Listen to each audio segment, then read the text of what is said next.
When I was a kid, I thought Star Wars was just called Star Wars because it was the first movie I'd ever seen and it just said Star Wars on it. I didn't pay attention to all those complicated words that were scrolling along, but apparently the first Star Wars movie is called A New Hope, which is a really nice title. And when you think about it, it actually makes a ton of sense because the story has you in this horrible galactic empire filled with oppression and evil, and it's too big for anybody to do anything about. And then out of nowhere comes this unassuming character that has the ability to do something about a problem that everybody suffers from. See, A New Hope. The super Christmassy passage that I want to look at for this super Christmassy bonus episode of the 10-Minute Bible Hour is in Isaiah chapter 9.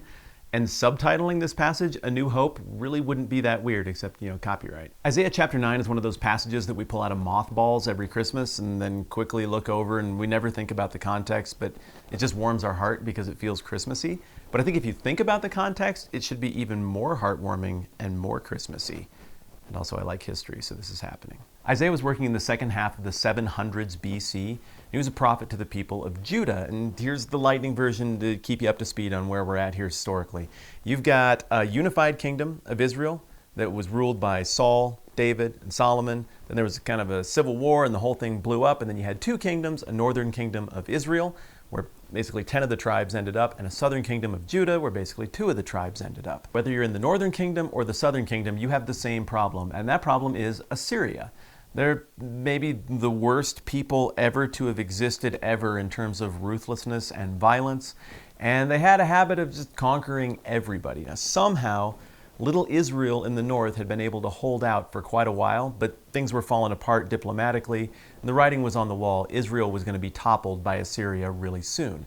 Judah, on the other hand, had played their cards a little bit better, but a lot of that had to do with this really good king who was ruling when Isaiah came on the scene. That guy's name was Uzziah. He was a diplomatic genius who'd played his hand well. But Uzziah got really sick and couldn't really perform his duties as king anymore, and so he was about to pass the mantle of leadership onto his son Jotham. The people of Judah knew that Uzziah was a pretty good king, but they didn't know what to make of his kid, so they had an uncertain future.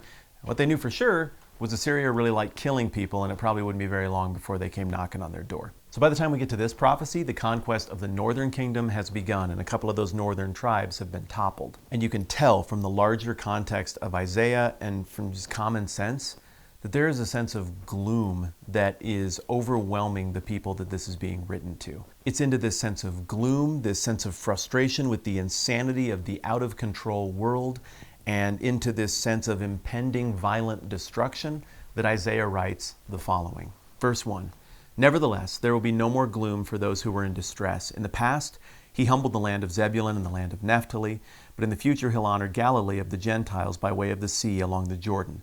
The people walking in darkness have seen a great light. On those living in the land of the shadow of death, a light has dawned. You've enlarged the nation and increased their joy. They rejoice before you, as people rejoice at the harvest, as men rejoice when dividing the plunder. For as in the day of Midian's defeat, you've shattered the yoke that burdens them, the bar across their shoulders, the rod of their oppressor. Every warrior's boot used in battle and every garment rolled in blood will be destined for burning, will be fuel for the fire." Reading prophecy from 2,700 years ago is weird because it's a completely different culture and they thought about stuff different. The literary style is different. But here's what we can take from this. 1, everything had been really bad for a really long time, and now the tone of the whole book changes right here. There's hope, there's a promise. Everyone is accustomed to the idea that violence and warfare and shedding blood is going to be their reality forever because the world is crazy. But here at the end of this stuff, there's language about the rod of the oppressor being broken. Oh, the oppressor here would be Syria. And also that the warrior's boots used in battle and the garments rolled in blood will be thrown into the fire. If you have a job where you have to go out and wade around in the mud, you have mud boots. And when you take your lunch break, you don't get your toothbrush and carefully clean up your mud boots because you know you're going to go right back out and get muddy again. Likewise, if you have war boots, they're going to be covered in blood all the time. And if you know you're going to have to go right back out the next day and do more war, you don't carefully tidy up your boots. And the point of this language is we're getting to a place where you're not going to need your war outfits anymore. Summary of the first 5 verses, things have been really, really bad. The world is nuts, but there's this hint of a new hope that's coming. Verse 6, we start to get into some specifics. "For to us a child is born, a son is given, and the government will be on his shoulders, and he'll be called Wonderful Counselor, Mighty God, Everlasting Father, Prince of Peace. Of the increase of his government and peace there will be no end. He will reign on David's throne and over his kingdom, establishing and upholding it with justice and righteousness. From that time on and forever, the zeal of the Lord Almighty will accomplish this. We know that this deliverance is going to come through a child. Now, when we think about this, we go right to the baby Jesus, manger, poor child imagery. But for the people reading this, who are wrestling with the transition from a king they trusted to his kid who will be the next king who they don't know much about, they would have been thinking in terms of dynastic succession. People back then weren't dumb. They thought about government, they thought about politics, and like you and me, they were able to figure out that if you absolutely have to have government, the best form of government would be to just have somebody absolutely fantastic and trustworthy and just and right, who would have the mobility to make the decisions that need to be made, but never made bad decisions. Now, of course, that's ridiculous because we don't have that person, and even if we did, they would die, and then all the power that we afforded to that person to free them up to do what they needed to do would then be passed along to some idiot who would do stupid stuff with it. But ideally, the perfect system of government would be a perfect king with perfect authority who gets everything right. Oh, and that king would need to be immortal. Oh, hey, and that's exactly what gets promised in this prophecy, that everything that is wrong with humanity is addressed in this coming king. The part of the original audience's brain that is thinking, wow, we're talking about Assyria here, would quickly link up with the other part of their brain that would say, no, we're talking about something much bigger here. Because they know that no king is going to be immortal, and no human king deserves titles like Wonderful Counselor, Mighty God, Everlasting Father. This is talking about not God's deliverance from a momentary political crisis, but God's deliverance from the crisis. The human crisis, the problem, the one that affects all of us, the one that goes like this. Our lives are short.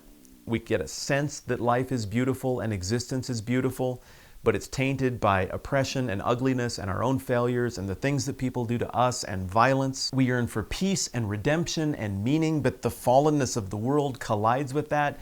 And even if we start to figure it out, well, there's always mortality just waiting around the corner.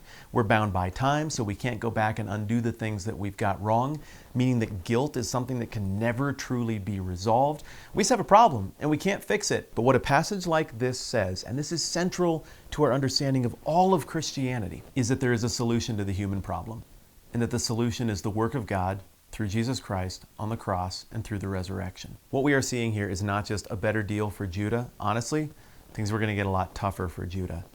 But what is implicit in this message is that even though things were going to get tougher for Judah, there's a redemption that matters more that's coming for them. And even on a bigger scale, there's a redemption that matters more that's coming for everybody. Fast forward to the New Testament.